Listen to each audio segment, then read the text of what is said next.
Hi guys, I hope you're doing well. This is Luqman Rafiq here, the tutor for the courses FM and the AFM. The agenda for the video today is to guide you people, is to take you people through the spreadsheet formulas that are available for the FM and the AFM, which you can use and which could ultimately save time. So basically what happens is this thing that the spreadsheet function is available in the examination. In the initial days when the ACCA introduced the spreadsheet function, there were some limitations in that spreadsheet, but over a period of time ACCA has actually upgraded their spreadsheet and it has allowed that a different type of formulas can actually be used in that spreadsheet so that the students can end up saving the time. So my agenda for today's video is that I shall be taking you people through the different type of formulas that are actually going to be used in the FM and the AFM. So the first thing is that what I have done in front of you is I have actually opened up a CBE practice examination question, and you could see that when it comes to the CBE practice examination question, there is a formula sheet that is available to you. And when you open up the formula sheet, there are multiple type of things that are available in the formula sheet. And what are those multiple type of things? This is workspace help. There's this formula sheet. There are these exam instructions. I've actually opened up the AFM paper. So the formula sheet that is going to be visible to you people is the AFM formula sheet. But again, a lot of similar formulas are there in the FM also. Now, if we have a look at this formula sheet, you would see that the different type of things that are available in this formula sheet is that there are different type of formulas which are available. In addition to these different type of formula which are available, there is this present value table. In addition to this, there is this annuity table. And lastly, what happens is that there is this standard distribution table. Now, nowadays, with the CBE platform spreadsheet being such an advanced spreadsheet that is made available to you, I personally think that the tables of the normal distribution, the tables of the present value and the annuity, they are hardly going to be used in the examination. So my agenda is going to be, I am going to show you that how exactly can you do the workings without using these tables. I've opened up the spreadsheet in front of you people, and just to make sure that you all are able to see it clearly, I'm going to convert it at 200% so that you could see what am I doing onto this spreadsheet. Now the first thing is that when we talk about the concept of the first thing that we would do is that we would discuss about the concept of annuity. Now you know this thing that whenever we talk about the annuity factor, there are different ways of calculating the annuity factor. One of them is either you use the table, or you may apply the formula, or you may do the sum of present value. So there could be different type of ways of establishing the annuity factor. So let's say if I have to calculate, let's say 10% 5-year annuity factor.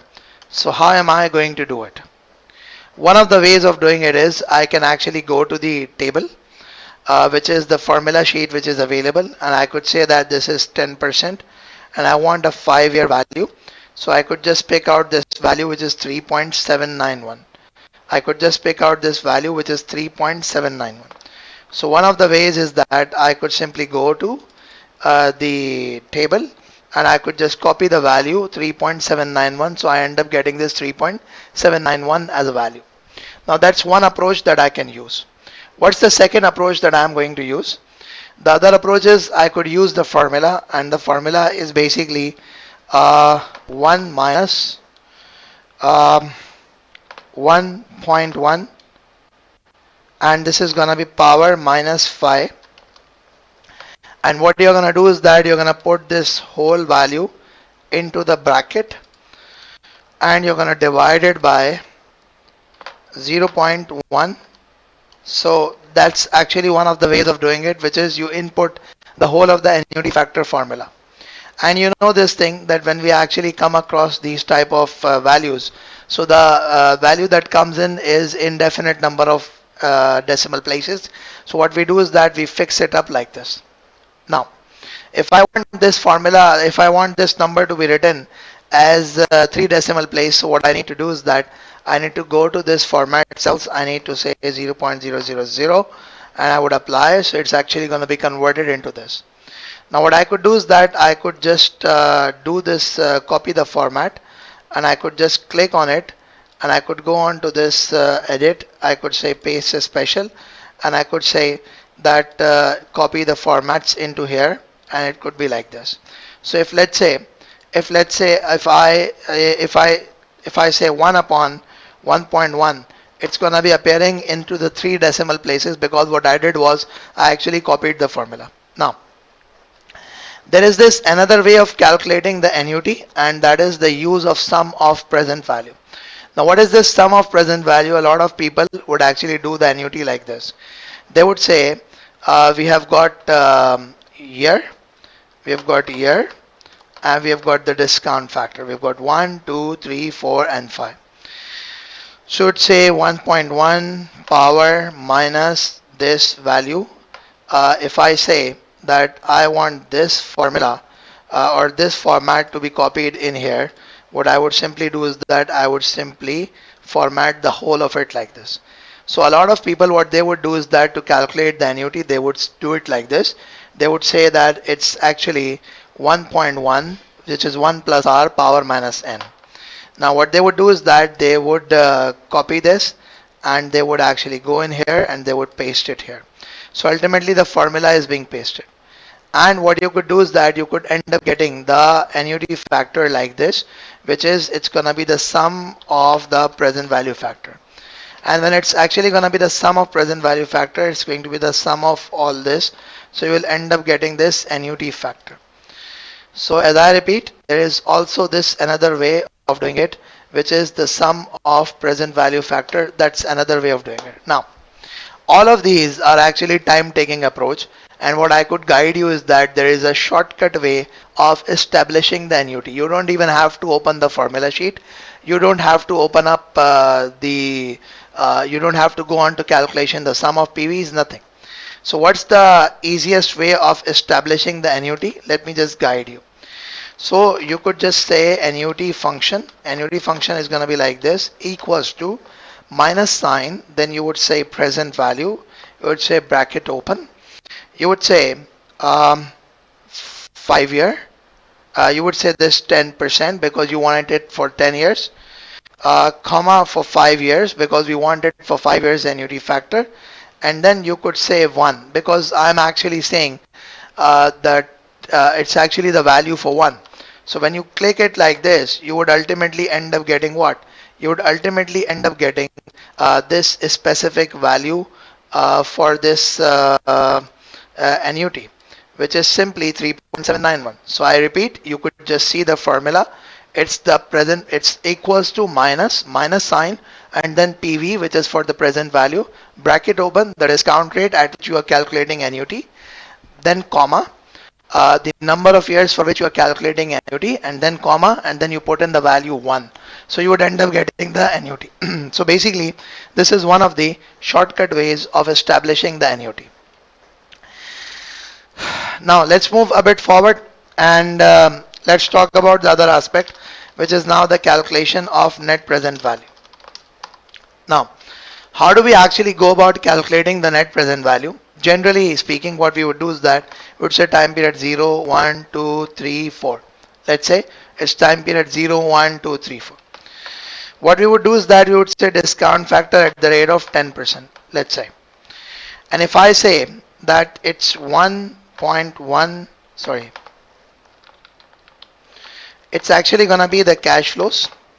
Let's say I say it's minus 1000, I say it's 250, I say it's 550, it's 400, is 450 or 460. So you've got the cash flows for year 0, 1, 2, 3, and 4. Now what are you going to do? In order to calculate the NPV, you would simply say 1.1 power minus this. Now what I could simply do is that I could simply format it again, and I could say that this is what the format is going to be, and I would simply uh, copy this and I would actually put in here, and I would say that paste is special, the formula and the formats. Copy.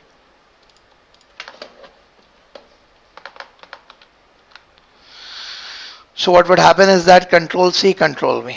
End of the day, what happens is that there is this present value. I would say the sum, I would say equals to this, multiply by this discount factor. So hence resultingly, what are we going to get? We are going to get this value, the present values. Now these present values, what I could simply do is that I could just say that let's just read them to the to without any decimals.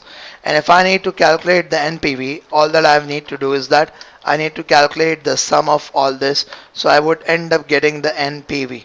What am I going to end up getting? I'm going to end up getting the NPV. Now that's one way of doing it. I repeat, that's one way of doing it. And again, it's a time consuming way of establishing the NPV. So what could be a shortcut way of calculating NPV? So in the examination, there is this NPV function which is available for you to be using. And how exactly are you going to be using this NPV function? All that you have to do is that you have to say NPV equals to NPV, bracket open. If the discount rate that you're using is 10%, you put in 10%. Then you say comma. And then what you do is that you select all the present value of inflows. So I'm saying 10% and all the present value of inflows. Then the bracket closed. And what you do is that you do the plus, and plus you say, in fact, just wait a bit. It's NPV, bracket open, 10%, comma. What you need to do is that you need to use the cash flows. I unfortunately used the present value earlier. So you got to use the cash flows, the bracket close, and then what you do is that you plus this year 0, which is the outflow. So when you add this year 0, which is the outflow, you will end up resultingly getting this NPV. You would end up getting the NPV. So rather than doing all of this, I repeat, rather than doing all of this, what you could simply do is that you could end up saving the time, and you could avoid doing all this calculation and directly use the NPV function. And when you're going to be using the NPV function, the examiner would be able to see the formula of the NPV function that you will be using. So he will be giving you max for it, and you'll be saving a lot of time. So you got to avoid all this. You got to avoid all this. You can avoid all this, and you can end up saving time by calculating NPV directly.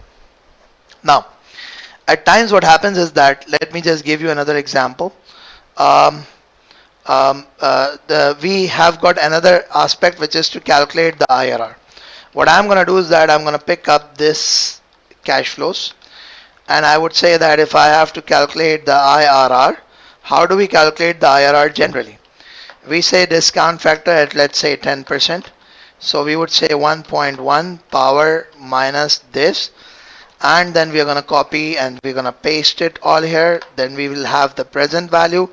It's going to be this multiplied by this, and hence resultingly this is all it is going to be. The NPV at this value is going to be the sum of all this. Now, the second thing is that if I've got an NPV at this value like this, so the next thing with respect to the IRR is that we try to calculate a negative NPV. So we'd probably do one discount factor, another where we could possibly get a negative NPV. Let's say if I use 1.2 as a discount factor, the 20% is the discount factor. What is actually going to happen? I've just put in the discount factors. I'm calculating the present value, which is the cash flows, multiplied by the discount factors. Resultingly, what happens is that you will have the NPV.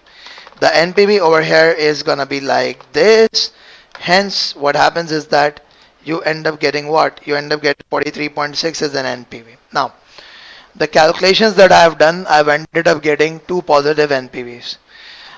Generally, we try to calculate one positive, one negative NPVs, but you can calculate IRR using two positive, using two negatives, and using one positive and one negative NPV. A lot of you people in this scenario would generally go for calculating another discount factor, which is you're gonna say that okay, let's do the 25%, because you might actually be thinking that the IRR has to be calculated using one positive, one negative NPV. So a lot of you people, what you would do is that you would be actually doing the calculations like this, and you'd be saying the present value is gonna be what? This multiplied by this. So you would have the NPV like 54.78. Now you would do is that you would say A percent, then you would say A, you would say B percent, then you would say B. So for the A percent, you would say 10%. For the A, you would say this value 296.53. For the B percent, you would say 25%. And for the capital B, you would say this. Now, this is whole, I repeat, this is whole, a very, very lengthy exercise. This is whole a very lengthy exercise, and it is practically very time consuming if you got to calculate the IRR using all of this. So what you would do is that you would be saying that IRR is going to be equals to the bracket open equals to this 10%, then plus the bracket open, this is A divided by 297 minus this minus 55. Then you got to multiply it with the difference between 25% and the 10%. That's one way of calculating the IRR, which is a very lengthy exercise, and you may not even get the correct IRR because the discount rates that you use may not be appropriate. So what I would suggest, we have actually ended up getting this 22.66 as an IRR. So what I would suggest is that you people, instead of doing the whole calculation, all that you could do is that you could simply use the IRR function. You could simply use the IRR function. Now what is this IRR function going to be? In order to have this IRR function, you don't have to do any calculations. You just have to say IRR. Now when you say IRR of what?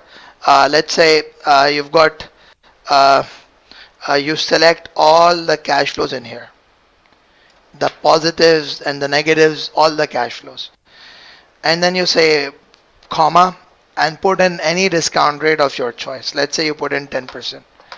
So what happens is that if you put in 10%, this is going to give you the IRR on its own.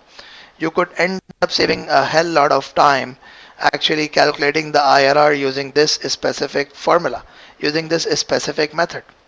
So what I would suggest to you people is that instead of doing this whole long calculation for the IRR, just avoid all this calculation. Just ignore all this calculation. We don't need to do all this calculation. We could actually end up saving a lot of time by simply using the IRR function. All that we have to do is that we just have to put in the IRR function and it is going to be done. So what's the IRR function? It's simply all the cash flows are being selected and then comma, and then you could put in any discount rate of your choice, 10%, 12%, 14%, any discount rate of your choice. So you would end up getting the IRR. Now there is this one last calculation for the FM level, and then I'm going to move on to the calculations for the AFM level. So these calculations which I'm doing for the FM, they can be used for the AFM also, but generally these calculations could be used for the FM level also. Now see, the last one of them is basically the gearing and the ungearing of beta. The gearing and ungearing of beta.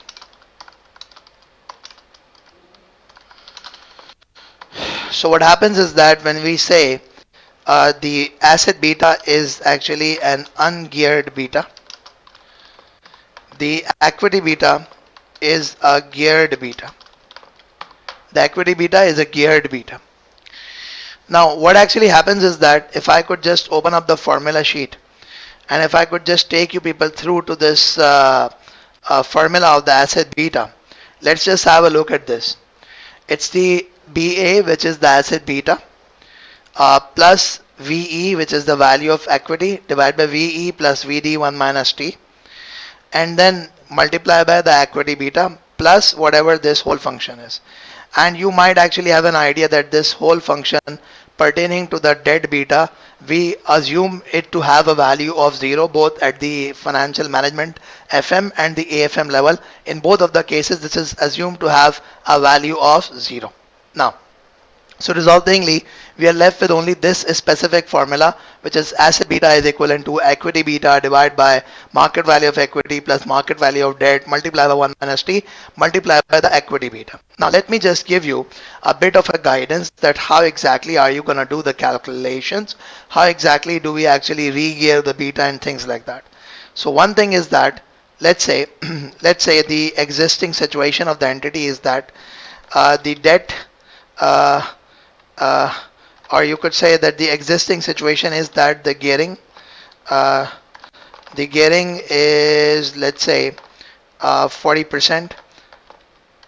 The tax rate is 25%, and what actually happens is that the gearing is 40%, the tax rate is 25%, and what else is there? There is this another thing which is the equity beta is 1.45. Now, the new business, the gearing would be 55%, the tax is going to be 25%, and the equity beta is a question mark. That's something that you have to calculate. So let's say if we talk about a situation where we have got an existing business, we are being provided the gearing of that business, we are being provided the tax rate, and we are being provided everything.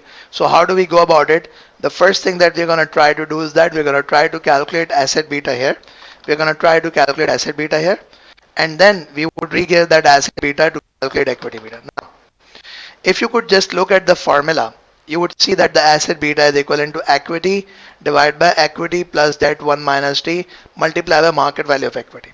So what you could, rather than putting in a lot of brackets and ultimately ending up messing the whole of it, what you could simply do is that you could actually calculate the components here. What are the components gonna be? You've got equity, and the equity is going to be what? 1 minus this 40%.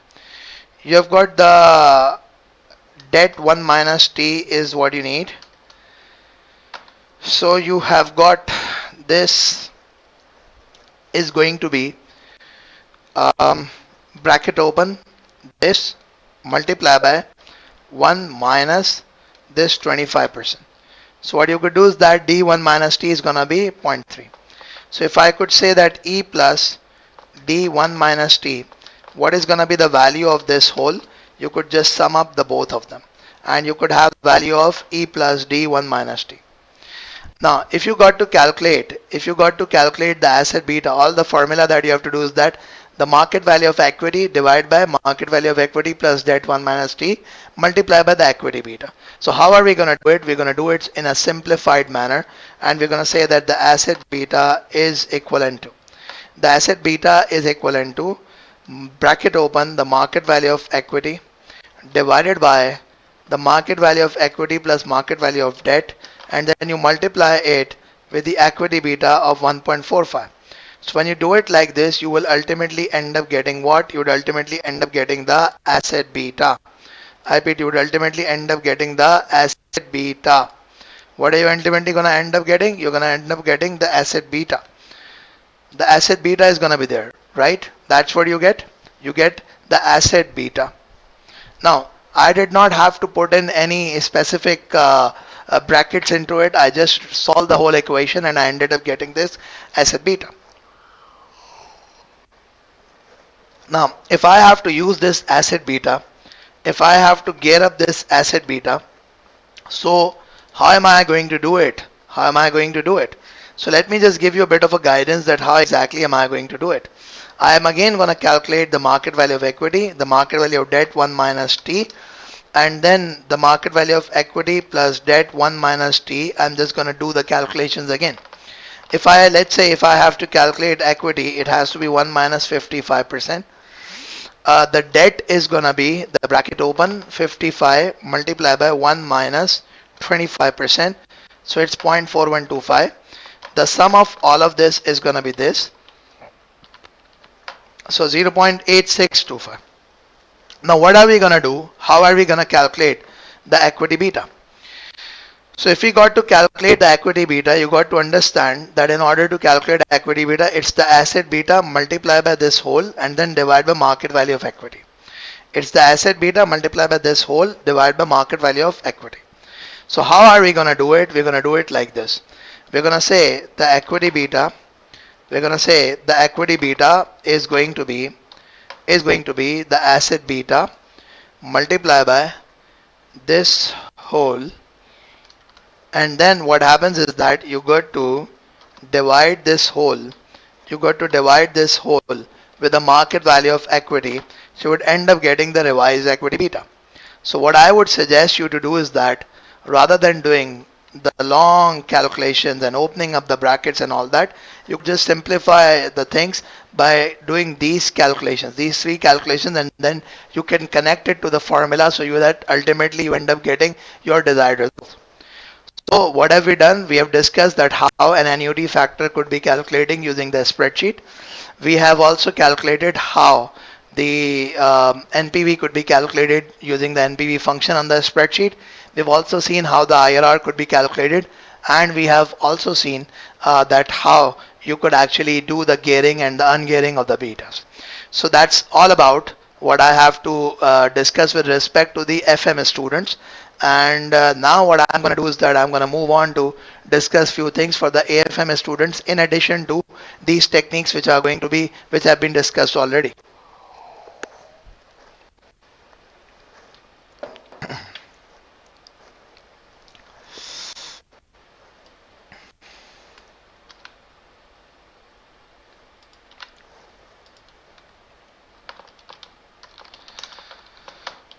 Okay, now what happens is that as a AFM student, you come across a scenario where you have to calculate the modified IRR. You have to calculate the modified IRR.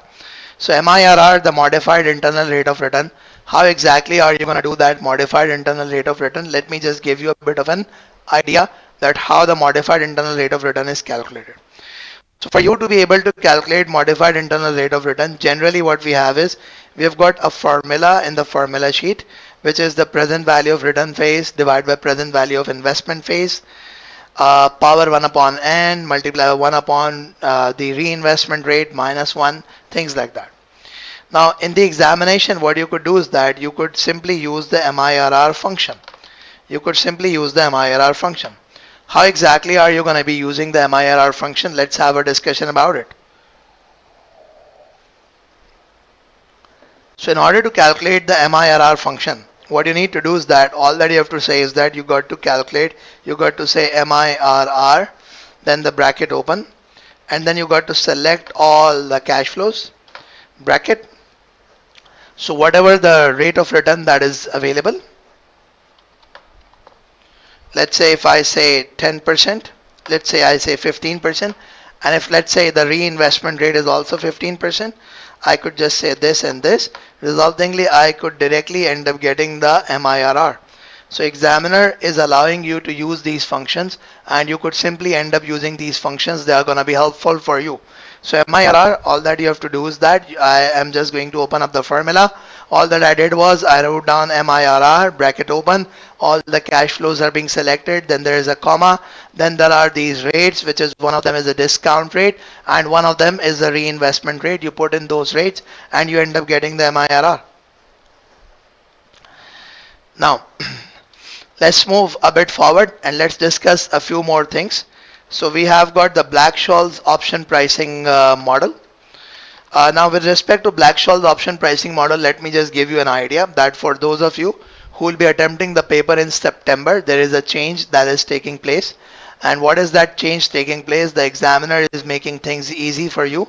They're going to be introducing the BSOP calculator in the spreadsheet. So all that you got to do is that you got to just put in the components and it's going to just calculate the value on its own. You don't have to do any calculations. But for those of you who are sitting the examinations in June 2022, you will have to apply the BSOP on your own. So how do you go about applying the BSOP on your own? Let me just open up the formula first with respect to the Black-Scholes option pricing model. So you've got C, which is the value of call option. You've got PA. Then what happens is that you have got ND1. So PA is the value of cash flows, ND1 is the normally distributed value of D1. Then PE is the exercise price, and D2 is whatever the normally distributed value of D2. And then E is the exponential function, and minus RT, R is the rate of return, T is the time. Now let me just give you a bit of an idea that there are different type of functions which are available in the spreadsheet which could be used. Now, for example, the first one of them is if you are going to calculate the square root. If you want to calculate the square root, there is a formula which you could use, which is SQRT bracket open whatever the numbers that you put in, and then the bracket close, you end up getting the square root. So I could just demonstrate this to you also. Let's say we've got 16. We've got 16 as a number. If I want to calculate the square root for it, if I want to calculate the square root for it, all that I have to do is that I got to say SQRT, the square root, bracket open, this value, and I put in there. So you've got under root 4, under root 16 is 4. So square root of this 16 is 4. Now, for the power, we do use this specific method that when you put in the power, if I have to calculate, let's say, 4 power 3. So I actually put in this formula for the power sign. Now, what you could do is that you could just do the calculation like this. You could say 4 power 3. That's one way. The other one of them is you could say power 4 comma 3.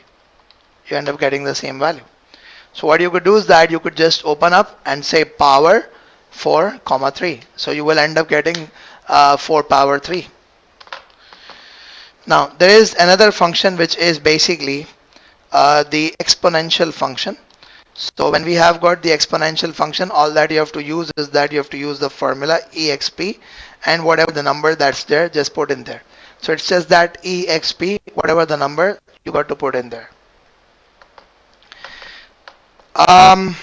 Then what actually happens is that there is this ln. There's this ln in this calculation, ln log normal. So what you could simply do is that the log normal,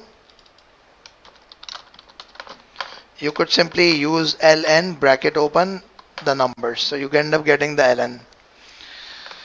And there is this for the normal distribution, what we do is that we calculate ND1 using the standard normal distribution table. What's the table that we use? We use this table of a standard normal distribution. Now you don't need it anymore with respect to the AFM. All that you could simply do is that you could directly calculate it using the formula, which is basically when I say that I have to calculate the ND1. How do you calculate the ND1? You would simply say norm s distribution bracket open, and then you could just put in hash. You could put in whatever number that is there. So just make sure that when you're using the BSOP, these are the different type of formulas that you can use in order to establish the value. Now let me just give you a bit of an idea. So if I actually if I calculate the things with respect to this Black-Scholes option pricing model, let me just give you a bit of an idea. I'm actually taking an example where my PE is 150, my PA is 254, my S, the standard deviation, is 0.3, my time period is 5 years, and my rate of return is 7%. So I'm actually using this specific these specific values in order to calculate the this call option value. Now how am I going to do it? The first thing that I have is I got to calculate the D1. So how do you go about doing the calculation for D1? Let's just try to understand. So when we talk about doing the calculation for D1, let me just put the formula in a smaller window so that we could simultaneously see the formula and we could simultaneously do the working. So what am I going to do if I have to calculate D1? If I have to calculate D1, I'm going to say equals to uh, ln, the bracket open. What we have is we have got PA divided by, we have got the PE. Then what happens is that we could just say plus the bracket open, and with respect to bracket open you could just say R, the rate of return, plus 0.5 multiply by S power 2 bracket close. So what is happening is that this R plus 0.5 S square. So this is bracket close, and then you multiply the whole by T. What's the T? Here it is. Now I put in the numerator. Now what I'm going to do is that I'm going to put in one more bracket so that I've got the whole numerator into a single bracket. And then I would say put in the denominator, which is S under root T. So S under root T, I would just open up the bracket again and I would say S, and I would say multiply by SQRT bracket open, and then you have got T, which is 5. And I'm just going to close the bracket again. So what happens is that I end up getting the value of D1. I end up getting the value of D1. What I could simply do is that I could just put this value to 4 decimal places. I could put this value to 4 decimal places. I've ended up getting the value of D1. Now what else is there? If I've ended up getting the value of D1, I could just do it to calculate the value of D2. The value of D2 is going to be this D1 minus what? Minus the S is 0.3 under root T into SQRT bracket open and then 5. So I end up getting the value of, I repeat, I end up getting the value of this what? I end up getting the value of D2 also. I end up getting the value of D2 also.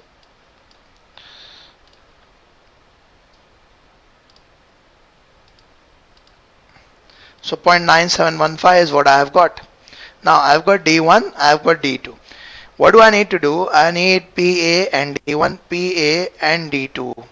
Now how would I do it? I would say N D1, I would say N D2. Now what is actually going to happen is that I would simply say N. I would simply say N D1. So which is actually norms DIST bracket open. Then you would say this. Then you would say NORMS bracket open. Sorry. NORMS DIST bracket open. Then you have got D2. So what happens is that you end up getting the value of D1, you end up getting the value of D2. You end up getting the value of D1, you end up getting the value of D2.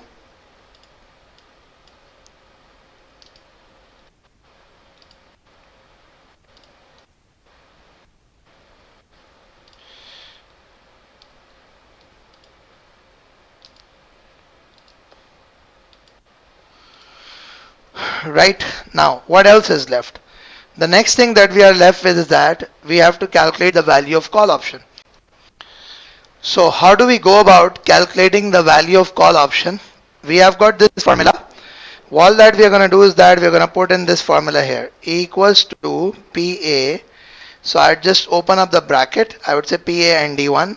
I've got PA multiply by ND1. I've got PA, it's gonna be multiplied with ND1, and then what I would do is that I would say minus bracket open PE multiply by ND2, PE multiply by ND2 multiply by exponential multiply by the exponential power minus into R into T into R into R into T. So you will end up getting the value of the call option to be 153.62. So what are you going to end up getting the value of call option to be? 153.62. So if you got to apply the Black-Scholes option pricing model, these are the different formula that you could use, and by using these formulas you could simply get an idea that how the Black-Scholes option pricing model could be solved on this spreadsheet.